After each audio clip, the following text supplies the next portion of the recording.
Hi everybody, Great Boomer. Darth Bolas. We're here to talk today a little bit about our Ravnica Allegiance here. Got any good things coming up? Yeah, we got lots of interesting decks in the works. I'm going to keep it a little interesting today. Yeah, we got some jank coming up in the next month and a half, some not jank. So be sure to check us out on YouTube and Twitch here.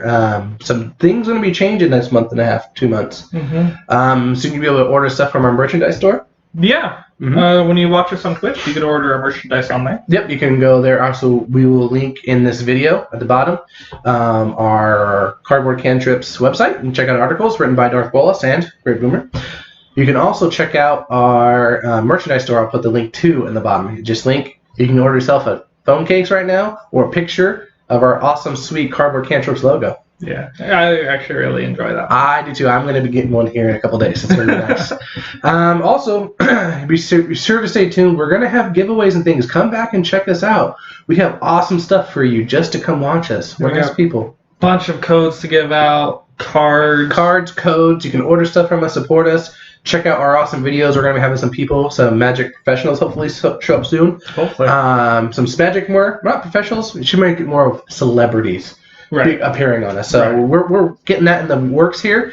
I really appreciate your patience, but let's get into the set. Ravnica Allegiance is coming out here on Friday. Oh, pre-release was fun. Pre-release was fun. This is going to be coming out probably 2 or 3 days before the set releases. They've got to give us a little bit of time to edit, put this thing up, but we've done some pre-release events. Mm-hmm. I've done some drafts, played some standard here on Arena, and we have some ideas, some impressions. Yeah. You want to get to it? Sure, let's go. Boom! All right, so the first one we're talking about is Rick's Mad-Eye Reveler. Maddie? I don't know. I think it's Mad-Eye. Like Mad-Eye. Mad-Eye Reveler, right? Okay. Yeah. Part of the fun thing about new sets is figuring out names. Until someone from Magic says the name. And they say that correctly. I don't even know. Yeah. People say Zakama. I still say Zakama. Like, there's no O like a comma would have. Zakama just flows better than Zakama, right? Yeah. Okay. Back to topic. Rick's Mad-Eye Reveler. It is a 1-red creature, human shaman. 1 red, 1 colorless. 1 red, 1 colorless. Yep. 2/2. For this, also has a spectacle cost of 2 black red. What spectacle is? New mechanic. Mm-hmm. Is if your opponent has lost any life by damage or any other means. That turn. Then you can pay the spectacle cost, and usually spectacle has something else that can be added to the effect. So when Rick's Mad-Eye Reveler enters the battlefield, discard a card, then draw a card. Classic red, loot effect, right? But if Rick's Mad-Eye Reveler's spectacle cost is paid, it's discard your hand and then draw 3 cards. Yeah. What do you think about this? So we've actually seen a card that's very similar to this, Flame of Keld. Yeah. When people started to realize that refilling your hand is amazing in red, and this, you do have to go black-red. Mm-hmm. I mean, you run out of gas, and this just fills you back up. So it is actually a lot like the Flame of Keld, really. It's 1 red, 1 colorless, 1 red, just like that. You draw 3 cards. You actually have to pay 4, though. Yeah, you pay to get that effect. But you also get a body with this, though. Right. But you also minus the that +2 damage that it gives you. So there is trade-offs for this. This definitely could be a good one. This is actually probably one of my favorite arts from this set so far. Yeah, I think it was actually one of the first previewed arts. Yeah, and especially from Rakdos. There were some interesting art Rakdos cards. Yeah. Let's hit the next card. You want to take this one? So this one's Lavinia Azorius Renegade. So she is a white-blue 2/2 human soldier. She's a legendary creature, so you can build her as a commander if you like. Yeah. But she reads, each opponent can't cast non-creature spells with CMC greater than the number of lands that player controls. Whenever an opponent casts a spell, if no mana was spent to cast it, counter that spell. That says non-creatures, and this is also human. Human's the most busted tribe in modern, and this is an anti-Tron card. Yes, Tron, and it's only for 2. You Goryo's Vengeance. There's so much other this. Any suspend card. Any suspend card. Well, maybe because you don't pay mana. Well, you can't cast that are greater than the converted mana costs. Oh yeah, no mana. That's right. The second clause. Oh my word. So I think she's a busted sideboard card in Modern. Standard, not going to do anything. I don't think it's ever going to see play. So she is really good against Omniscience. Yeah, it would be really fun, though. Would also be Commander. We're Commander fans. Mm-hmm. Maybe some sort of Azorius Prison deck. Right. Yeah. However, that would get you hated real quick. Oh, yeah. I mean, you see that with Grand Arbiter Destin, too. Oh, yeah. But I would like to point one thing out about Ravnica. Yeah. Most of the cards that are similar to her say each player. It's true. She only says your opponent. So you are allowed to do some gross things, but your opponent is not. Yep. So that's the biggest difference. That's true. She doesn't disable you at all. We'll go here on the next card. Split card. Mm-hmm. Warrant and Warden. Warrant is Azorius, so either blue, white, so it's mixed. Instant. Put target attacking or blocking creature on top of its opponent's library. I really kind of like that half of this card for the new set. Oh, yeah. Because it's trying to get Azorius to be more, not necessarily aggro, but more main phasey. Right. Which is completely different outside of its color wheel a little bit. It's not like you're doing Gruul stuff. It's having you put a Thopter into play and attacking with your Thopter, right? Yeah. And so it's doing some things. The other half, Warden, which is 3 colorless, white and a blue sorcery, says create a 4/4 white and blue Sphinx creature token with flying and vigilance. Once again, it's going out that side of that color wheel. I think this is good for a sideboard in Esper and Azorius control and blue. I mean, honestly, in Jeskai control as well. Mm-hmm. If you're going that early aggro, instead of putting maybe, or even Mill, this will actually be fine in Mill because you're putting on top of their owner's library, you might be able to get rid of something big, that you can't deal with. So if you have summoned. Yep. I actually really do like this card. So the first side, Warden, I don't think it would be seen as much. That's what I was saying. Is I don't think Warden is there. Warden is more of a limited side. Right. If you need something to do with the flying vigilance, which is fine, it's fun and limited. It's perfect, right? Mm-hmm. But Warrant is more standard. Yeah, and so it's basically an unsummon, but it time walks your opponent. And so what that means is you control their next draw, so they effectively don't get another turn. Right. And so I think actually this is going to be really good in the control aspect, but also in the aggro aspect. If you want to go aggro with it, with some other cards coming up that talks about it, I think it's going to be fantastic too. Can you take the next one? So the next one is Absorb. It's white, blue, instant. Counter target spell, you gain 3 life. So it's pretty straightforward. I think it's pretty much the other half of Ionize. So Ionize is you deal damage, counterspell. This is counterspell, gain 3 life. You know what's funny is Ionize is a little bit easier to cast too. It is. Which is weird. But I think Absorb fits a lot better in that Esper and the Azorius control area. Because you're gaining that life that usually is necessary. And I think the standard control deck now is going to move away from Jeskai. I think Jeskai is going to be more mid-range, control aggro, right? Yeah. And I think Esper is going to be more of that hard control, maybe 1 or 2 win condition threats, right? Right. And then protect it with all of these. And this is fantastic. So someone shocks you, you counter it, and you gain 3 life. That's a 6-point swing that was going to go the other way. That you said you losing 3, you're gaining 3, making it harder on that burn deck. Right. Which is always the bane of control, right? Mm-hmm. Yeah. And especially in Esper, you have Vraska's Contempt. You have, what was that, Craving? Moment of Craving. And this. So a lot more main board cards to gain you life. And that's exactly what you need against any aggro mid-range deck. And when I'm playing that Esper control before, I always thought about having Midnight Reaper in my deck, but really worried about that burn deck because now that's adding more life damage to me, or even Ardrill's Bloodfast, right? Because you're paying life to do something. Now it's less of an issue because now you're gaining even more life, And so I think it perfectly in that Esper wheel. I think that's where that wants to be. The next card that we have coming up is Deputy of Detention. It's a colorless white-blue creature, Vidalcan wizard. It says, when Deputy of Detention enters the battlefield, exile target non-land permanent opponent controls, and all of the non-land permanents that player controls with the same name as that permanent until Deputy of Detention is flipped to field. More Azorius Prison Dude. I mean, it's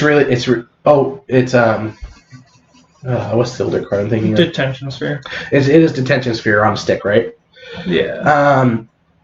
Standard, it's going to be playable. It really is. There is some decks. You got to design your deck around maybe a prison type deck.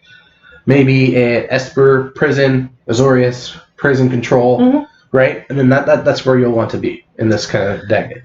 It also has 1 power, 3 toughness. Yeah, it's a 1/3. I don't think this is going to see any play outside of Standard because of Detention Sphere. Creatures are easier to remove. I think he will really, or she, you never know. It's a Vulcan. Yeah. They'll really shine against token decks. Because, you're not removing like an actual physical card, but when you hit a token, let's say they march for multitude for 20, you play it, call the token, you get rid of all 20 of the tokens. And I think this can be also in that Azorius aggro-ish. For the same thing you said. They march. They think that they've got you, they have enough blockers, they can hold you off and win with a whole bunch. You definitely have Detention. Clear the board. They can't do anything because they're tokens. When Deputy Detention leaves the battlefield, it doesn't mean anything. They're not coming back. Right. It's fantastic. They can shock or lightning bolt it all day long. It's not going to do anything. Yeah. You have the next one? So this is another split card, Revival and Revenge. The first side is split white-black, white-black. So it's 2 CMC. It's sorcery speed. Return target creature card with CMC 3 or less from your grave to the battlefield. I actually really like kind of back from the grave effects because it gives you lots of utility. And you see that a lot in Golgari midrange. Yeah. And it works really well for them. So if you add that, because you could do black, you could throw this in Golgari. Yeah. This actually gives me an idea. At least this half for Revival gives me an idea here for my my dredge deck, my standard dredge. Yeah. I can bring back something. I can bring back one of my creatures like my Glowspore to mill myself more. Another Shaman if I need to bring it. I also really, really like the other half of this card too, in Control. Yes. So the second half is Revenge. It is a 6 CMC 4 white-black sorcery speed. And it's a little nuts. First part is double your life total. Then target opponent loses half their life rounded up.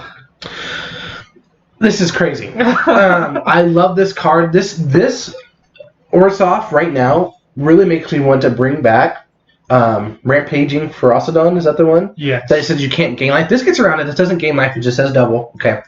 However, actually, that is gain life. Is it still counted? It is still counted as a gain life. Oh, but there's a lot of life gain in this where you you are shoehorning out decks now. Completely out of everything. Like we can't even. We don't get to see. Like there's Burn. Is Burn going to do anything against Orzhov anymore? Actually, this card specifically, both sides hit Burn hard. Because if you have any decent blocker that can get over early game blockers, yep. So you get them back with Revival after they burn it out with something, and so you get one creature to eat up 2 or 3 or 4. Or Chain Whirler kills your dude with Afterlife. You get things back. You sort Revival that dude. Now you have even more Afterlife after that. I mean, it's really good. I just don't like something shoehorning decks that completely out of the format. Right. Like I do like it, and I love this, and I love the design aspect. I just think that's time for an unbanning of that. Next topic, anyways. Next card. Kaya? It's Kaya's Wrath. This card is a sorcery, 2 white, 2 black, sorcery speed, destroy all creatures. You gain life equal to the number of creatures you controlled that were destroyed that way. So you kind of see Fumigate. But worse, right? But also 1 less. No. Yeah, Fumigate 1 less. was 5. Is it 5? It was 5. Yeah, it was 3 white. Yeah, I mean, it's, like I said, but it's creatures you control. That you gain life from. Which is interesting, especially in this Afterlife myth. Okay, you control 4 things with like total 8 Afterlife after that. You gain 4 life, gain 8 creatures. Like, Yeah, I think this card is going to be crazy good. I really love brewing new stuff. This makes me want to play Orsov. Next card. Go ahead. So, this next card is Teysa Karlov. She is 2 white, black. She's a legendary creature, human advisor. She's a human, huh? Yeah, lots of humans this set. It's going to be crazy. She's a 2/4 body. First effect is if a creature dying causes a triggered ability of a permanent you control to trigger, that ability triggers an additional time. And the second effect is creature tokens you control have vigilance and lifelink. So that pairs really well with the Orzhov mechanic, right? Oh, yeah. Of Afterlife. What Afterlife is, we haven't gone over a card with it yet. Afterlife is when it dies, as Afterlife 1, it gains 1 spirit token. That's a 1/1 spirit, right? 1/1 flying. 1/1 flying spirit, right? Mm-hmm. That's black and white. Mm-hmm. If you have Afterlife 2, you gain 2. 3, 4, you gain 4. These are mostly on the commons, uncommons. The Afterlife ability, because you want those to die. Yeah, there's a couple that are in higher. Yeah, but it does do those fun things. Like all of a sudden you get twice that many. Yeah. You know, I mean, we all know token decks can be fun, but then they also gain vigilance and a lifelink now. Mm-hmm. So it's a great card. You make those flying tokens into a 1/1 vigilance flying lifelink. If you splash green, get Marshalling Multitude. You get lifelink already, but vigilance, so you can attack and block, but on the crackback now, and so you're getting twice the life on 1 token. I think she's going to be really nuts, and actually, she's part of the reason why I'm going to be building this kind of tokeny aristocratic deck out of Orzhov. If you guys don't know, Bolas and Boomer here, we both do quite a few different decks. We try not to build the same ones. However, we do like playing some of the same decks. If we're going to a big tournament or things, you make your own decisions. That's on the level of meta where you want to play. And if you decide the same deck, sometimes we'll play the same deck. Just depends on. I mean, we spent a month brewing a deck. At least I spent a month brewing a deck, and we took it to PPTQ because we thought it was the best deck. Bolas had bad draws. I had I had placed 2 bad decks, and that got me my two bad matchups. Yeah. If I would have top 8, the deck would have smashed everyone else in that top 8, which would have been stupid. But it is what it is. But yeah, that's what we do. The next card is Ethereal Absolution. It is 4 colorless, white and a black. It's an enchantment now. Woo! Something else in the creature. Creatures you control get +1/+1. Great, crazy, huh? And creatures your opponent control gets -1/-1. Even so, better. like a mini Elish Storm, kind of, right? Yeah. Like half of her ability, right? However, it has more text on it. Look at this. It's for 2 white/black. Exile a target card from opponent's graveyard. If that was a creature card, you create a 1/1 white and black spirit creature token with flying. Yeah. So basically, you create a 2/2. For 4 and exile something, or if they cast a Chemistry's Insight, and you don't want them to get the extra draw, take it out. You don't have to worry about it. Yeah, Risk factor. I play mill. You should know that. This is also a card I'm looking to put in my mill decks to get rid of things. Because what's fun is that you play Gaia's Cradle, hits the graveyard. It actually hits, and then the triggered ability goes off. You can exile it, and that way they don't get more. Because usually when you're getting that mill game going, it's rolling in snowball effect, so they're doing more and more. And if on turn 4 they're hitting that and you're getting half their deck, okay, turn 5 you're gonna get 3/4 of the deck. And it's Gaia's Blessing. Gaia's Blessing, that's right, not Gaia's Cradle. Not standard. Wrong card. Gaia's something. But I actually really enjoy that card. Elish Norn in Standard was nuts, and having half of her for 1 less, I'm okay with that. Yeah, I'm okay with that. So next card is Bedeck and Bedazzle, another split card. So the first half is another split black-red, black-red. Instant, target creature gets +3/-3 until end of turn. So I kind of like it because the -3 actually gets rid of a lot of issues. Can kill something. I think this is a great combat trick in Limited. Yes. So if you have a 4/4, it's now a 7/1. Yeah, exactly. No block, 7/1. Take that extra damage. Right. Or if you have something that you can't get over, you know what I mean? Or even you have say they have a 1/4 wall and you're trying to get with a chain wheeler. Given that you have first strike, it dies. I mean, it's a good effect. It reminds me of Spatial Contortion in Modern. Yeah. I don't know if this would replace it. No. But it does have another side to it. So it's a 4 colorless black-red. Pretty high. Another instant. So this is the first one we've seen that was instant. Which is nice. Yes. Effect is destroy target non-basic land. Okay. Bedazzle deals 2 to target opponent or planeswalker. I don't know how I feel about that because you're paying 6 to get rid of an Escanta. Argyl's Bloodfast's flip side. I mean, you could also pay 6 to get rid of Teferi. Right. However, if you had to. Well, yeah. I mean, I don't think that's very good. Yeah. You know what? I don't know how familiar you are with the modern deck Ponza. It's a land destruction deck. I like those effects in a weirdish control kind of you want to play. Mm-hmm. I've tried building standard Ponza. Check out the video on YouTube. It's on this channel. I like those effects. I want to play those effects. Would you add this card to that deck? No. You know what? They need to make land. If you want to do land destruction, put it at 3 mana. And then they would be played more. All your land destruction's at 4. By the time we're getting to turn 4, and then you're wasting your whole turn destroying one of their lands. If you were on turn 3, they were on turn 2, though. If you were on the play, and you turn 3 destroy their turn 2, now you're ahead. That feels much better. But that's exactly why they don't. I know. But then you can't really do much. Right. The next card here, I'll go here for mine, is Bedevil. It is black, red. It's an instant. It says destroy target artifact, creature, or planeswalker. This reminds me of an almost as good Assassin's Trophy. Mm-hmm. It doesn't have the downside of giving them a land. It doesn't have the plus side of Assassin's Trophy so they can hit a land or an enchantment. However, I mean, red has hard times dealing with enchantments, period, anyways, and I like how they kept it in the color wheel. It can't deal with enchantments, but it still does the artifact hate, creature hate, planeswalker hate. Yeah. I think it's a decent card. I actually would label it as one of my top 10 for this set cards. Out of the set? I think it's probably closer to 10 than it is to 1. I like it because I think it might drop down Vraska's Contempt in price. Because Vraska's Contempt is really good because... Creature or planeswalker? It will, yeah. So it answers everything that Vraska does. Mm-hmm. It does, but it doesn't give you life. Right. And there's also one less. Maybe you're putting that... I know I talked to you, another deck of mine that I want to use Jund. I mean, there's lots of ideas, and this is a card that might go to Jund.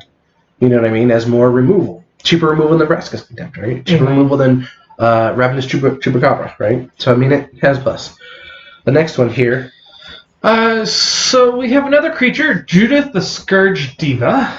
It is 1 black, red, legendary creature, human shaman. Other creatures you control get +1/+0, so it's kind of lowered, but for everything, not just specific tribal. Whenever a non-token creature you control dies, Judith deals 1 damage to any target, and it's a 2/2 body. 2/2 body. I think this is pretty good in like the Aristocrats. You go Mardu Aristocrats. Mm-hmm. Fantastic. Which, I mean, for the most part, they've always been Mardu. Yeah. You can also look into this as well as more of a, honestly, just Rakdos tokens. There is the Goblin Instigator, the other new Goblin card that gives 2 goblins for every one of this card in the bin, right? Yeah. So it adds up that you can be doing this. But just for that pump effect, that gets a big board. It doesn't get the trigger off the 1 damage. However, you can trigger this with like this card, and then the lady that lets you sack people coming up here soon. Right? The sack 2 creatures and do a thing? Yeah. Yep. That does well too, because what happens is you can trigger that, like sack your 1 CMC, your 2 CMC, and you have a 3 in your bin, play back Gruesome Menagerie, bring them back to the bin, you know what I mean? And you're getting triggers that are pinging people, you're getting other effects, like say if it's a Goblin Instigator for 2, and a Legion War Boss for 3, right? And a Fanatical Firebrand for 1, like you're doing things. And the other thing too is if you're in this Rakdos color scheme and you're kind of doing this sacking your own dudes, Garda is still in format. So any creature that died on your side of the field comes back to your hand. Nice. There's also, you can also go the other way here and go back to the Jund and put Saprolings. Like, this is another Saproling Lord. But you can also start sacrificing them now. And you know what I mean? And with Slimefoot, and then it deals 3 damage now. Yeah. With Slimefoot. Oh, no, it's 2. Because it's no non-tokens. Oh, that's right. But still, you still get the Slimefoot effect, but you also get a bigger pump. Like, it's good. You want to hit this one? So, Theater of Horrors. It is a 1 black-red enchantment. At the beginning of your upkeep, exile the top card of your library. During your turn, if your opponent lost life this turn, you may play cards exiled with Theater of Horrors. And then has an effect that you pay 3 in a red. Theater of Horrors deals 1 damage to target opponent or planeswalker. I think this can be good. I think it takes a lot of time to set up. So, okay, I kind of like it for the fact that it is only 3 CMC. That's beautiful. So you go to turn 4, you shock, and then you can risk factor out of the exile. Yeah. I don't know. I know, right? It's not the best. However, I think it's decent. I think if you can go hold the board and Rakdos colors, though. I mean, you got to hold the board, and you got to be able to hurt people with damage, and then also to do that. I mean, it feels a little slow. Well, it feels like the stage, but slower and slower, though. Right. You know what I mean? I do think that if it said cast, it would be strictly worse. But strictly, it does say play, so if you hit a land, so does Light the Stage. It does say play, which is fantastic, and that's what maybe some of these low to the ground burn decks. Maybe you put this in the sideboard against control, right? Because you need that longer play, right? Next card. This is another one I think is in the top 10. I am either a control or an aggro player. I don't play much mid range. This next card here, Cindervines, fits right into my aggro strategy and against the control part, right? It is Cindervines, it's red-green, it's Gruul, it's an enchantment. Whenever an opponent casts a non-creature spell, Cindervines deals 1 damage to them. And another effect on there is you pay 1, sacrifice Cindervines, destroy target artifact or enchantment, and it deals 2 damage to that permanent's controller. Oh, I love this card. Oh, yeah. I think it's great against sideboard, maybe 1, 2 main board if you're worried about artifacts or enchantments.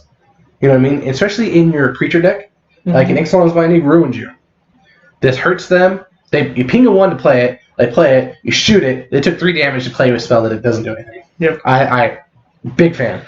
I actually really kind of enjoy this too because right now in the standard format you have a lot of cantrippy decks right now because you still have Izzet-Drakes. They have just gained more in Light the Stage. I think that's a card they're going to play. I don't know. They don't think they do much damage though. I don't know. They might play it for 3 just to have the spectacle. Just to have that on just have extra cards in their hand the next turn. You know what I mean? So if you're going turn 4, turn 4 4 Phoenix in the bin, and you get a spectacle. You know what I mean? Yeah. So what this card does is to get Phoenix back, you have to play 3 spells. And then you get him, but if this is on the board, you deal them 3, and then they come and swing and deal you 3, so you don't lose anything. So if you're winning the race otherwise, you're going to win the game. Yeah. Yep. I agree there. Here we go. The next one. So it's another split card, Thrash and Threat. First side is a split, green-red, green-red. Instant, target creature you control deals damage equal to its power to target creature or planeswalker you don't control. So it's a one-sided fight. Interesting. This is good, obviously, if you know Gruul, right? Big things, they fight, deal damage, they kill things. That's what Gruul does. Also, if you go more into the Jund and you get Death Touch things, it deals the damage, so it Death Touches it. You know what I mean? So that's real good. It is instant speed. There's no other instant speed fight card right now in standard. Prey Pawn isn't. Savage Stomp isn't. Rabbit Bite? Rabbit Bite's not either. That's Sorcery Speed? Yep. It's the only, and it's cheaper than all of them. Well, Prey Pawn's one mana. But, yeah. Yeah, there's a reason why this is a rare. Fantastic. I actually really like that first side. Yeah. Second side is Threat. 2 green, red. Sorcery Speed, create a 4/4 red and green beast creature token with trample. So already I think it's better than the Azorius side because it is cheaper. and you're already running a deck with a lot of big beastly dudes. So there's lots of other, like if you have one card that has a removal, which one are you going to hit? Whereas with the white-blue one, there's only one thing to hit. Right. You know, one thing that I was thinking about here too is, yeah, I agree with yours partially, but I think it's also a better limited card, just like we said here from the Azorius one too. Right. If you don't have things to do, it's another big threat. But I mean, you're going to run the card anyways because Thrash is amazing. Right. So you might as well look at the other threat as well. Right. So the next one here I'll go over is a Gruul Spellbreaker. It's 1 red-green, a creature ogre wizard 3/3 with Riot and Trample. Riot's a new mechanic. We haven't talked about that yet. Whereas either enter the battlefield with your choice of 1/1 counter or haste.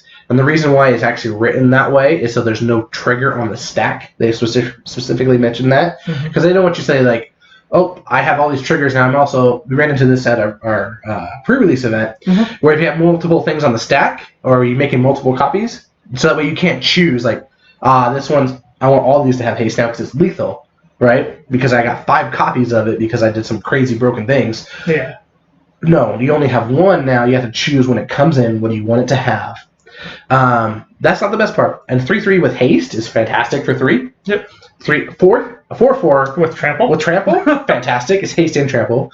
And for 3. And for 3 mana. For 3. Right there. Playable card, right? Playable card. Yep. Another one of my top 10s, along with Cindervines and Bedevil, because of the second effect. As long as it's your turn, you, me, and Gruul Spellbreaker have hexproof. Yeah. Can't settle the wreckage. You can't lightning strike it.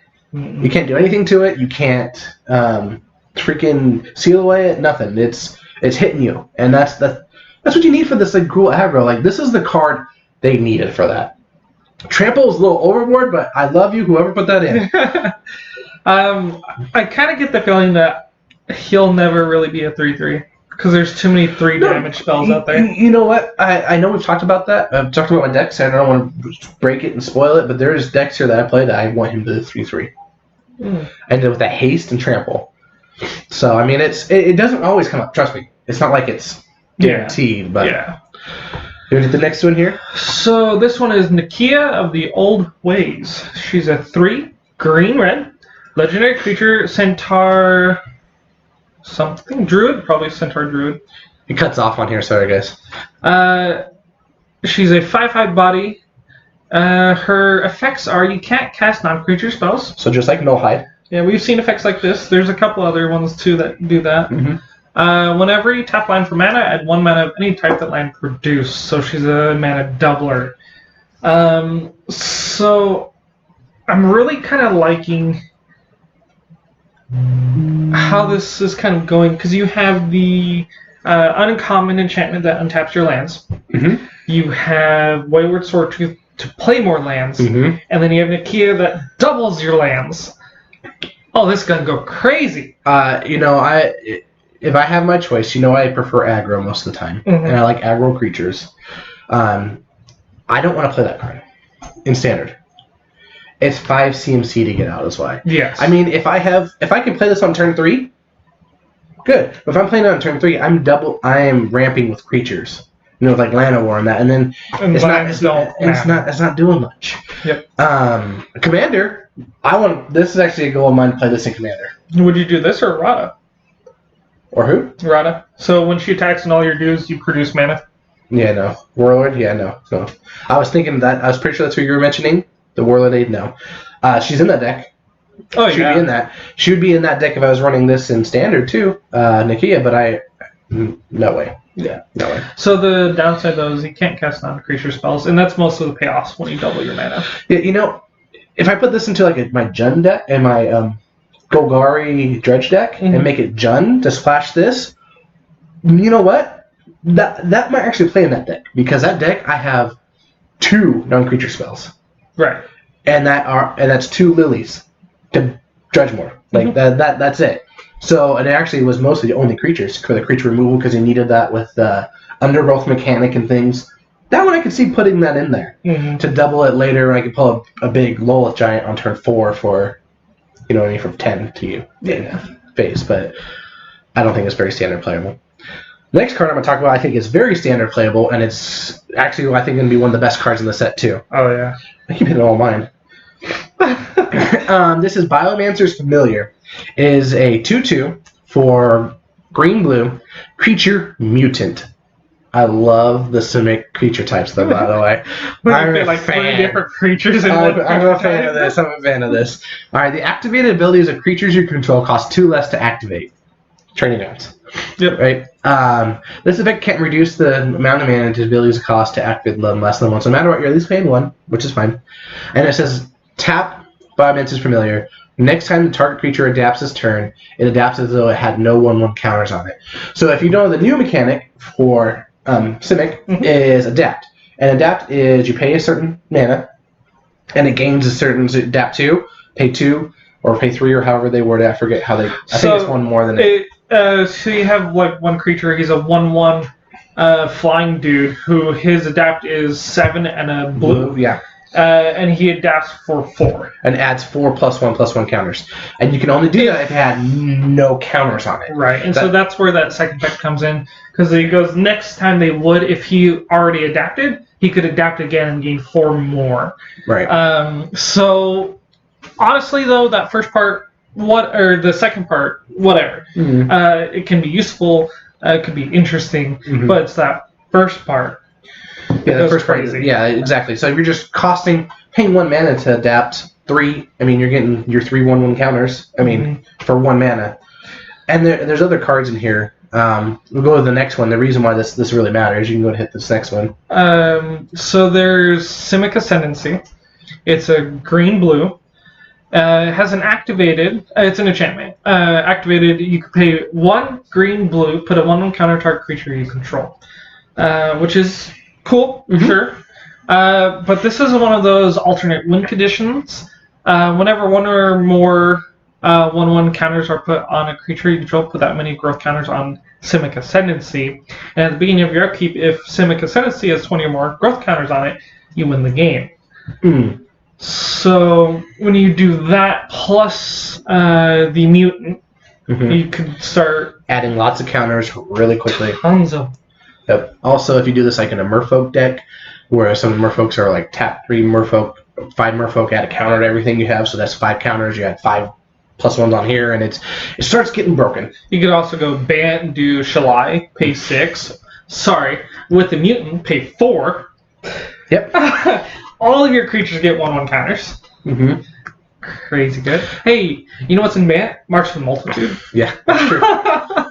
March, then Shalai's. Oh. Yep. Gross. The next card here to talk about is Reduplicate and Replicate. Try that again. Repudiate? Oh, Repudiate. Oh, wow. And Replicate. Yeah, Repudiate. Alright. And Replicate. So it's a blue-green hybrid, Simic hybrids, 2 CMC instant that says counter target, activated or triggered ability. You know how much I'm a fan of these. There's so many activated and triggered abilities that sometimes you just have to stop. And if they didn't have it, you would win. Yep. Right? I mean, counter your Shalai shenanigan. Yep. I paid 4, you paid 2 and say no. Yeah. And hopefully it causes me to win. You know how big a fan I was of Disallow? Disallow is still an amazing card. This is not as good as Disallow. It doesn't have the counter ability. Right. It's good. However, Replicate, I like both halves of this card. The Replicate half is 1 colorless, green-blue, sorcery. Create a token that's a copy of target creature you control. That can get broken. You know, you have a Biomancer, you can do another Biomancer. Now your Adapt 7 dude is Adapt 3, and he also gets -1 for Adapt for each instant of sorcery in the graveyard. Yep. So, yeah, I think crazy. this and the Orzhov are the only cards that I like both sides of. Yep. I think this is the first one that I would play more for the right side. And the left side is the if it comes up. If it comes, yeah, you know, I have these, and I built a what's her name? I forget her name. The new lady, the birthing pod lady. Oh, the Prime Speaker is out. Yeah, she's a mythic, which will come up later. But I put one in there. I mean, it just to do things, to stop some things. really. And if I want to replicate something, because the reason why the replicate's actually in there is to get more tokens, because the token still keeps the CMC of whatever it is. Yes. And so you can kill the token and continue up. That deck I have from 1 to 10 drops. Yeah. Yeah. And so because you could scale into anything. Yeah, exactly. And so it's interesting. I don't have a lot of 2-drops, I realize. I actually have 0 2-drops. So my mana dorks don't do nothing. And then you can go to the last card here. In this, by the way, we're only doing the multicolored cards here. Otherwise, this video can be crazy long. Yeah. So we're going to go from the rares. We're going to go to mythics and give your overall impression here. So the last rare multicolored card we have is Zagana, Utopian Speaker. She's 2 green-blue. Legendary creature, Merfolk Wizard. Wizard. 4/4 body. When Zagana, Utopian Speaker, enters battlefield, if you control another creature with 1/1 counter on it, draw a card. And if you pay 4 green and blue, adapt 4. So if you pay these 6, she becomes an 8/8. And each creature you control with a 1/1 counter on it has trample, so she's an 8/8 trample. For 4. It's really good in the wizard deck, and she's would be good in, really in the wizard deck, and I think if any Simic Ascendancy type deck that you want to play. Oh yeah. Or just a hard aggro or mid range. It'd be more mid range. Mm-hmm. If you're playing blue, you better be playing mid range and not aggro. Glorious. For real. So I kind of like her other version, Prime Speaker Zagana, who when she enters, she gains X 1/1 counters equal to power or greatest power that you have on the board already, right. And then you draw equal to X. I think this card is a decent standard card in specific situations. I think in Commander-ish, Modern, no, this is not a Modern playable card. No. In Commander, I think it would get a good 99, and the Prime Speaker's on the deck. Yes. Because you play her, and then you play Prime. I mean, it'll be fun. Mm-hmm. You know. Yeah, I definitely think this is a standard card. Right. And she can be amazing. So. Just little shout outs to the rares that we're not talking about. There's so many others, but a couple of the other multicolored ones we're not going to talk about. Hollow Fountain, Godless Shine, Blood Crypt, Stomping Ground, and Breeding Pool. They're Shocklands. You all know about Shocklands. We don't need to go into them. They're fantastic for your mana bases. Just the other half for this set. Yep. All right, let's go into Mythic rares. We're going to kind of do this a little bit different here. We're going to talk about some of the we're going to talk about the Planeswalker deck Mythic rares first. Okay. And then we're going to go into the Mythic rares and into the Planeswalkers, okay? So we'll start with a little bit. So the first one, you can go ahead and start. So the first Planeswalker deck, Planeswalker is Dovin, Architect of Law. He's 4, white-blue. Legendary Planeswalker, Dovin, of course. Mm-hmm. So he enters with 5 loyalty. For a +1, you gain 2 life and draw a card. -1, tap target creature. It doesn't tap during its controller's next untap step. Yep. -9, tap all permanents target opponent controls. That player skips their next untap step. I actually think this is actually a pretty good Planeswalker deck. Planeswalker. Of this power level, I think that ultimate, bonkers. Well, I mean, if you compare it to, like, Teferi, who was taking extra turn, effectively the same. Effectively, right? However, this can be fit that as a race aggro. I actually think I like this Dovin more than the other Dovin we're going to finish with in a control deck. For control, yes. Control. If you want to control Planeswalker, you're playing Teferi over all of them. But if you don't have Teferi, or if you want other threats, other Planeswalker threats, I think this is actually decent. Because a gain 2 life draw card isn't nothing. Yeah, you're paying 6 to gain 2 and draw a card. Mm-hmm. I think that's absolutely terrible. In format, there's an uncommon that you pay 4 instant speed, draw 2, and then it has addendum. If you played it on your turn in May Phase 1 or May Phase 2, you gain 2. So it's gain 2, draw 2 for 4. Right. It's strictly better. I think this is good in like that Bant extra turn deck that's out there right now that I want to throw up with. With Reclaimed Wilderness and Teferi, I think you need more Planeswalkers in there to make it quicker. I mean, if you miss If you miss on your Teferi, your cycling, if you can ultimate him, it gives just another turn, just like we said. Yep. It's almost. Because you can play one land, play a 1-mana spell. Play a Line of War, something. Lightning Strike, something. I mean, not Lightning Strike, Wizard's Lightning, potentially. You know what I mean? But by then, you gain 10 life. Hopefully, you've gotten there. So it just say tap all permanents, not just creatures. Yeah. It's the lands. Yeah. So saying, artifacts. It does buy you another turn. I think this fits in that turnish deck. I could definitely see this as maybe a one of. Mm-hmm. Maybe 3 Teferi, one of this, a couple Karns in that deck. Yeah. It was, this deck actually you might will run more in that because if you're playing Reclaimed Wilderness and your land's on tap and you're in stuff anyways, it's almost a free 6-mana Planeswalker. Yeah, well, you'd have to be able to cast it instant speed. Cast this at instant speed? Yeah. No, you play this on your turn on turn 6 or whatever you went to. Say and then you untap. And then you untap and you have counters up and stuff, and then it's not. And then it's great. But that's just Wilderness Reclamation. That's a bonkers card. Yep. By the way, another one of the best cards of the set. And it's an uncommon. Yep. It's one of my favorite cards right now. I'll talk about the other one. This is Domri, City Smasher. It's 4 colorless, red, green, legendary Planeswalker Domri. He comes with 4 loyalty for 6, so less than Dovin. But he actually goes up +2. Creatures you control gain +1/+1 and gain haste until the end of turn, which is okay. You can -3 to lightning bolt something, so it does 3 damage to any target. Mm-hmm. Or you can ultimate it at -8, and it's put 3 +1/+1 counters on each creature you control. Those creatures gains trample to the end of the next turn. So you overrun. It's counters. So you could splash in blue and Simic Ascendancy. If you have 5 creatures, that's 15 counters. I might just win you the game. Right there, yeah. Yeah, I might just end it. But you have to have it out until then, plus it there. And the fact that when you -8 him, you're probably just going to win anyways. Yeah.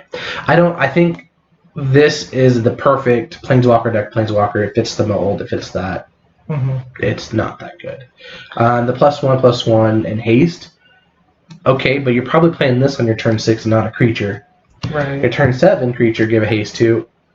Okay, but you should have some bigger stuff out by then that you're smashing face. Yeah. That haste shouldn't matter at that point. If it wasn't 6 CMC, I think. If it was 4. 4 would be the sweet spot for this. Mm-hmm. 4 coming with 2 loyalty. I could see 3 and have it a +1. 3/+1? Yeah. Mm-hmm. The -3, deal 3 damage. Ugin. I mean, it's... Yeah, effectively. Yeah. It's another Ugin. But it's not as good. No. I mean, Ugin comes in with what, 8 loyalty? 8. Yeah, I mean, that's... But he costs 8. Yeah, I mean, almost as much. Almost. You don't get it 4. Almost. So yeah, I think of the 2 so far, the Dovin, of the Planeswalker decks, the Dovin Architecture Law is much better than the Domri City Smasher. Easily. Let's go back here into the Zorius. You can start here with the next Mythic. So this is Emergency Powers. So it's 5 white-blue instant. Each player shuffles their hand and graveyard into their library, then draws 7 cards, and then you exile Emergency Powers. It also has Addendum. So if you cast a spell during your main phase, you may put a permanent card with CMC 7 or less from hand onto the battlefield. Bant. That Bant deck. See? Bant that into the Law or into Teferi or into... Yeah. Or... it doesn't really matter. I mean, honestly, if you did that, if you had out, for example, Omniscience and then played this, and then this, and then you can play. I mean, it just digs you. That's all it does. Yeah. You know what I mean? And so you go into the Nexus loop and put out Teferi for free. I mean, Omniscience at that point should Teferi be free anyways. Well, but I mean, you're playing other stuff and yeah, I don't know. So if I'm paying 7 mana though, I wouldn't want my opponent to do that also, because right now you could pay 7 and you draw 7 cards with what's that one with the merfolk on it? I forget what it is. I know it's man. What? It's 4 blue. Yeah, 4 blue. Yep, and you draw 7 cards. Yeah, that's cool. I mean, you draw 7. But this does get you the shuffle. So if you've had some things die, so on and so forth. You need to get something in your hand. I don't know. And then again with the addendum part, if you have Omniscience out anyways. I mean, it's 7 CMC. I don't know what you're gonna. And it's a permanent, and it's also permanent too. What if you just draw your instants and sorceries? Exactly.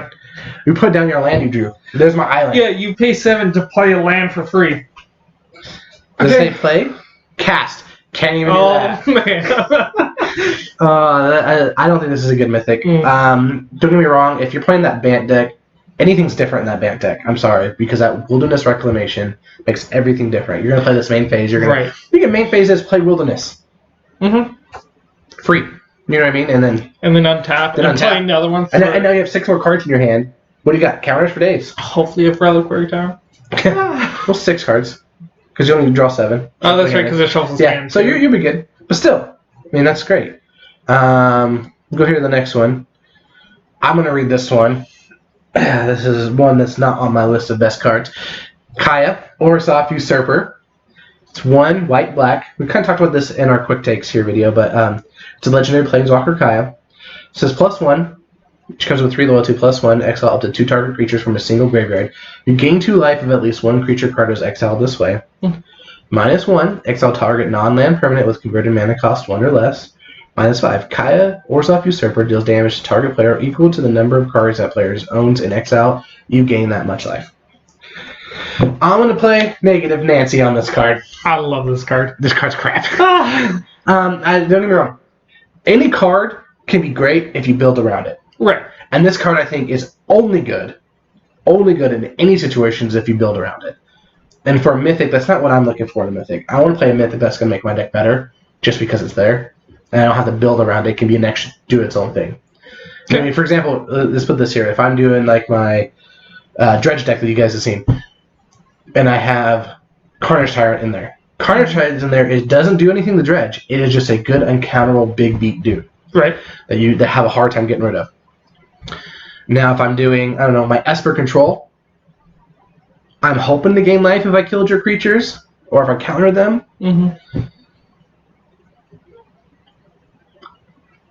That's about it.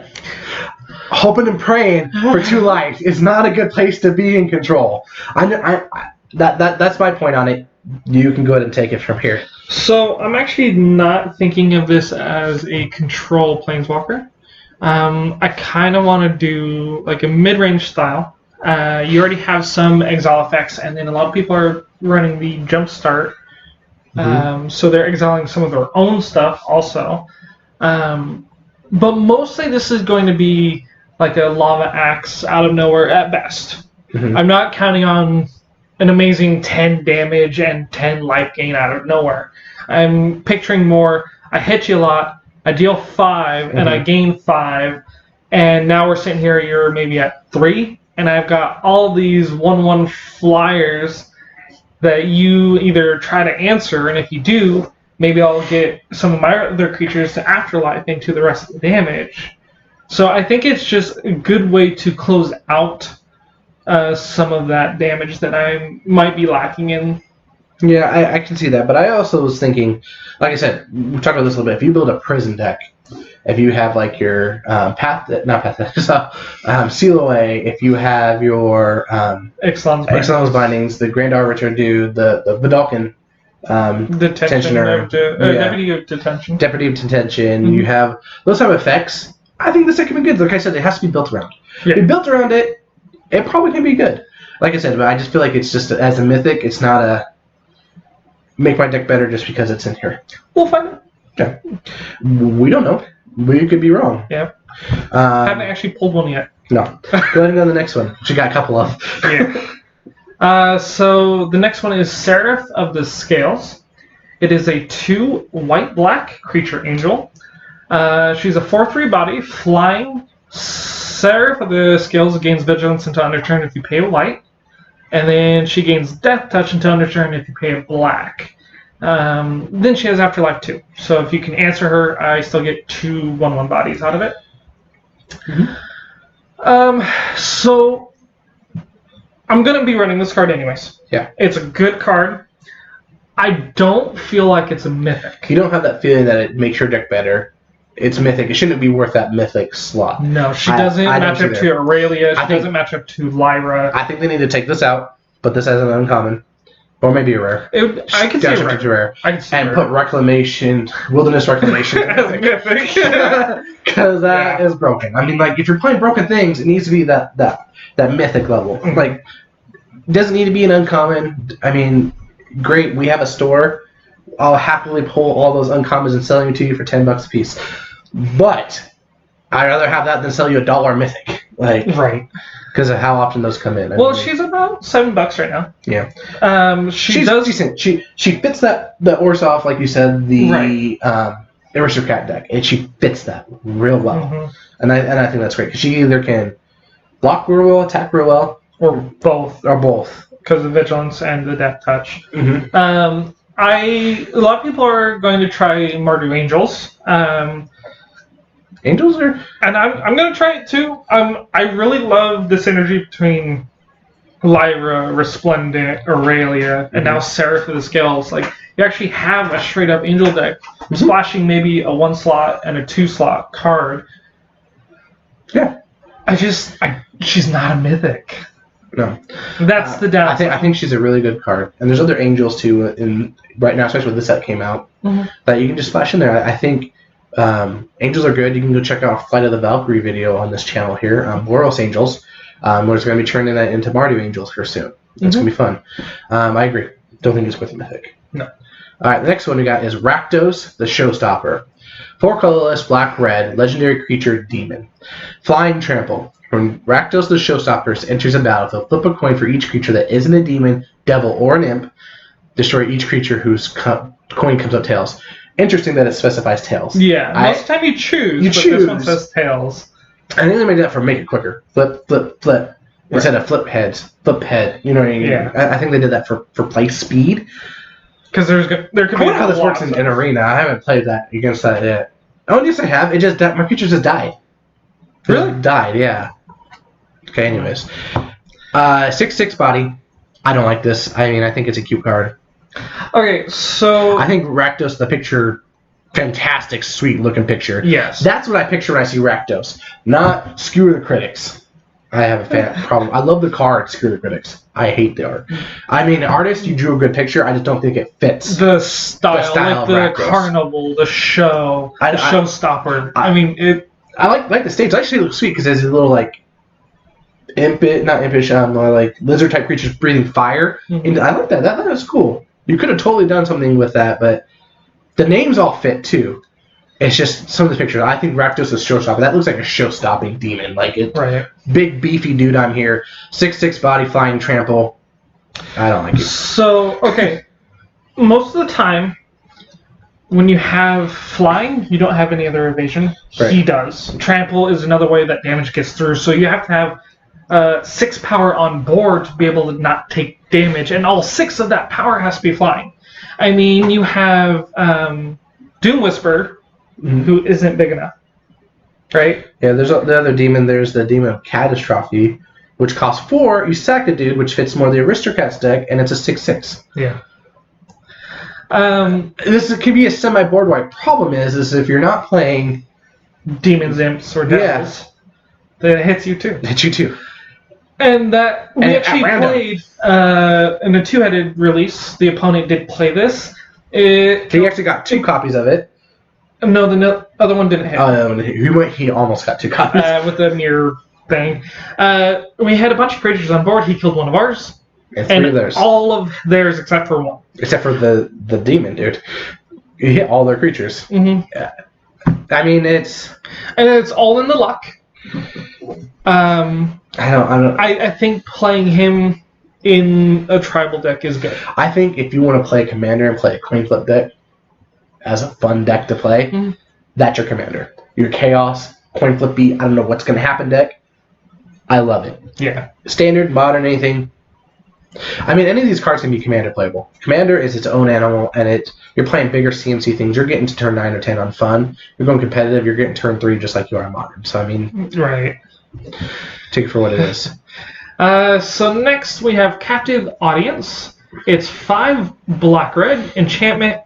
When it enters the battlefield, it enters under an opponent's control of our choice. At the beginning of their upkeep, they choose one that hasn't been chosen. So The choices are your life total becomes 4, you discard your hand, or each opponent creates 5 2/2 black zombie creature tokens. Holy cow. This is a Mythic, 7 CMC Mythic. This is what I want to see. This is a Carnage Tyrant type Mythic, like Carnage is 6, that will affect the board almost immediately. Yeah, because it goes to their turn. Goes to their turn, exactly. They can choose one horrible thing. Yeah. Next turn, they choose another horrible thing. Right? If they have a big board, if you play this against my rule deck, sure, you're going to get your 5 2/2 black zombie tokens. Right? That's the first one. I have 6 6s. You know what I mean? Mm-hmm. Or if I have no hand, I'll discard my hand. So that's 10 power on board. The bad thing is your life total becomes 4 against Rakdos, which is probably playing burn.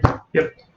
You're in red. You're going to get hit with some in-the-air flying fireball of some type. Yeah, it's in your 6 mana. So you know what? You have 6 mana. You can do Chain Roller, now you're down to 2. Mm-hmm. You know what? You go Chain Roller, shock because you played the land for the turn. Yep. I mean, you're dead. This is crazy. It reminds me of the Liliana's enchantment. I forget what it was called, but you attach it to yourself. It has like 4 modes. 3 of them are amazing for you, but the last one you lose the game. Yeah. And so a lot of people were taking those 3 and then on the last one giving that card to your opponent.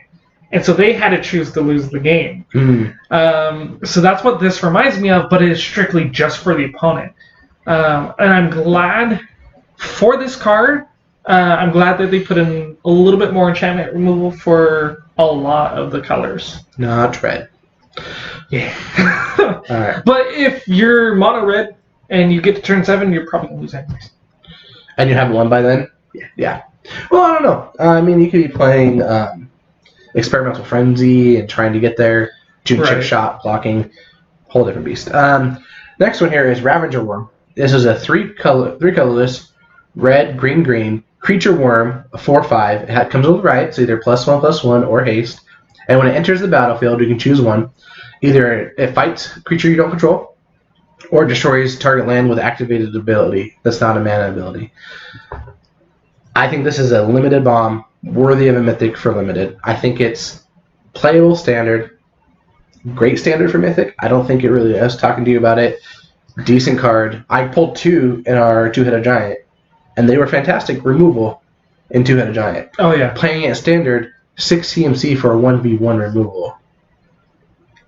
I don't like that. I'd rather have a fight. You know what I mean? That's why. Yeah, you'd rather have a thrash with a body already out there. Right.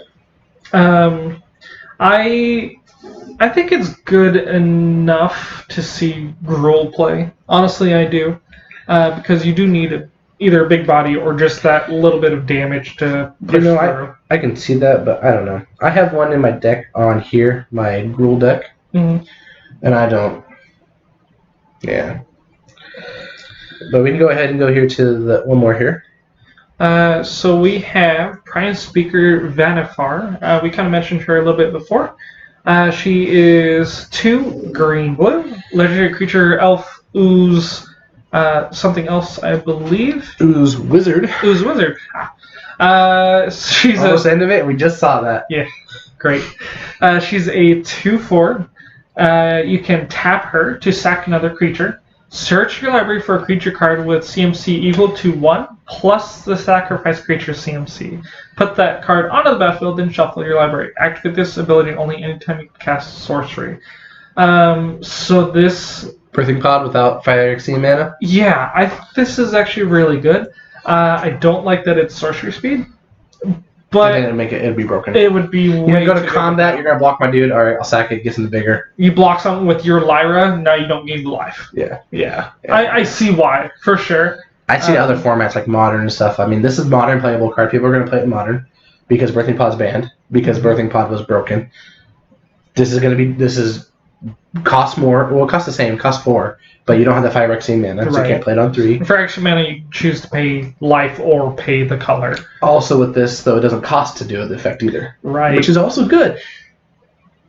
I don't know. This card is either going to be fantastic, broken, great, trash, fun commander card. I don't know. I think this could be a really fun commander. Oh, yeah. Birthing Pod Commander? So good. Would you put Birthing Pod in the deck, too? Yeah. Oh, yeah, of course. So get 2 of the same effects. Right. And we'll go here with the last one before we finish up here with the Planeswalkers. It's Hydroid Krasis. Krasis. It is a creature, Jellyfish Hydra Beast, 0/0. Says when you cast a spell, you gain half X life and draw half X cards. And then round down each time. It's Flying Trample, Hydroid Krasis, enters the battlefield +1 with X +1/+1 counters on it. Meh. So it's 2 and X. So if you need that life gain, so you pay 4 for it. It comes out with it's a 2/2, and you gain 1 draw 1 life. You draw 1 card. Not a bad card. Right. It is if it was XX, strictly worse, not playable because it's X. Much better. This guy can also see in the Bant deck too.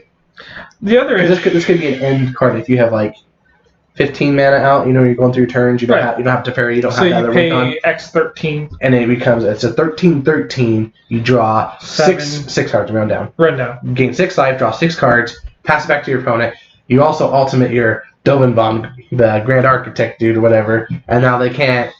All the stuff's on tap. Back to your turn. You swing in and you win. You know what I mean? Yeah. I mean that. And again, it has flying and trample. Mm-hmm. Also, you can be good with the Simic Ascendancy. I mean, I don't think this is bad at all. I don't know if we're going to see a lot of play for it, though. Yeah. So start with the Planeswalkers, the last 2? Yep. Go ahead. Last 3, I guess. Well, we've already talked about Kaya. We did talk about Kaya. We skipped. I don't know why you did that. We did! Screw you, show notes. Yeah. So there's Dovin, Grand Arbiter. He's 1 white-blue. Legendary Planeswalker Dovin, of course. So he enters with 3 loyalty. +1 until end of turn. Whenever a creature you control deals damage to a player, put a loyalty counter on Dovin Grand Arbiter. His -1 is create a 1/1 colorless Thopter with flying, and you gain a life. And his -7 is look at top 10 cards of your library. Put 3 of them in your hand and the rest bottom in any random order. So, I think he's pretty nuts. I don't think he's going to be good at all for control. Because you have to have creature packages to get him up to the 7 quick. And you know what's funny is his ultimate is the Dictator. It's the control ultimate that you want. You know what I mean? That really is. But you have to play aggro to get it. It's not, or it's +1 do nothing. Yeah. You don't want it in control, especially with heavy aggro and heavy burn right now. You don't want a +1. You don't want your turn 3 to do nothing. Mm-hmm. Turn 3 is a crucial counter turn. Like I'd rather have up my absorb, right, and not than play Dovin at all. So he's 3 CMC, but I could see him as more of a turn 7. Yeah, I can also see though, like I was saying, in that maybe a prison type deck, Azorius Prison, him being fine there because I would actually immediately minus him. Make a Thopter, gain some life, have a blocker. You know what I mean? Mm-hmm. Have some sort of prison-y type effects where they come and say your turn 3, you're on the play, it's their turn 2, right? You play him, you minus, you have 1 creature, right? Mm-hmm. They come in, they have 1 creature on the board, they attack you, you block it. Fine, right? Next turn, now you're back up with 4 mana, and now you can plus him. You know what I mean? And maybe play something else. And I think that's where you want to be here with Dovin. I don't think you want to be in that control. Although it can, if you're dying a lot in control, and you need the life gain. There you are. There you are, because you can play him. Also, it incentivizes people to tap Dovin over you, which is pseudo life gain. Which, I mean, that's every Planeswalker, right? Unless there's lethal on board to face. Planeswalkers are always like pay X and gain some life in their loyalty. It really depends on the game too, because if you play specific decks, for example, our Rakdos Burn deck, I honestly usually don't even care about the Planeswalkers. Right. I'm still gonna hit you in the face because that's what my deck does. If I alternate that theory at all, I'm probably going to lose. Yeah, because in the Rakdos Burn, hopefully you are winning the game before they can ultimate. Mm-hmm. And if you -1 to gain a life and you put a Thopter out, I don't care about your Thopter. My turn 3 cards are playing Chain Whirler. Yep. Now you're down to kill Thopter. It does 1 to the face. It almost kills your Dovin. Mm-hmm. And if I have a Firebrand out, I'll kill Dovin. But I'm saying, like, I don't always go that route. You know what I mean? If you play Teferi, the same things. Like, I don't want to go that route. Go here to the last one. Here's Domri, Chaos Bringer. It's 2 anything. red-green, with 5 loyalty, legendary planeswalker Domri, +1, add a red or green. If that mana is spent on a creature spell, it gains Riot. -3, look at the top 4 cards of your library. You may reveal up to 2 creature cards and put them into your hand, put the rest of the bottom in a random order. And -8, at the end, you can get an emblem at the beginning of each end step, create a 4/4 red and green beast creature token trample. I love that. So this, I think, best of the new 3 planeswalkers. Well, I guess of the 5 technically. Oh yeah. Here's why. +1, you can play a turn 5. So you play turn 3, you play your rhythm or whatever you have. Right. Well, technically, here's how my rule deck goes. I don't have Domri in there yet. He's going to be added. I don't have enough wild cards to get it yet. But I turn 1 Llanowar, turn 2 into my Rhythm of the Wild. I could turn 3 Domri, plus him up into another Llanowar Elf. Turn 4 into, plus him up into a Carnage Tyrant with haste +1, 8/7 on turn 4. Mm-hmm. Hexproof, indestructible. I mean, can't counter. Yada. I mean that's broken. The -3 also is anything you put more than 1 card in your hand, right? And then in a creature deck, especially in a creature deck. And my gosh! You can only do this once without having to plus up, and if you have to plus up twice to make him live. Yeah. But again, turn 4, you're not out of cards yet, so I can see you plussing him up once or twice already. Yeah, and if you're running out of threats, get 2 threats. There you are. You know what I mean? And the -8 is a win more. That's not going to win you the game. Like Teferi's is a win you the game kind of a thing. Domri's is a win more. Well, we've actually seen an effect like that already in the Johnny that's in the format. Yeah. You make all the cat tokens. 3 1/1 cat tokens with lifelink. Yeah. Yeah. I like that effect. That's what I'm saying. Games.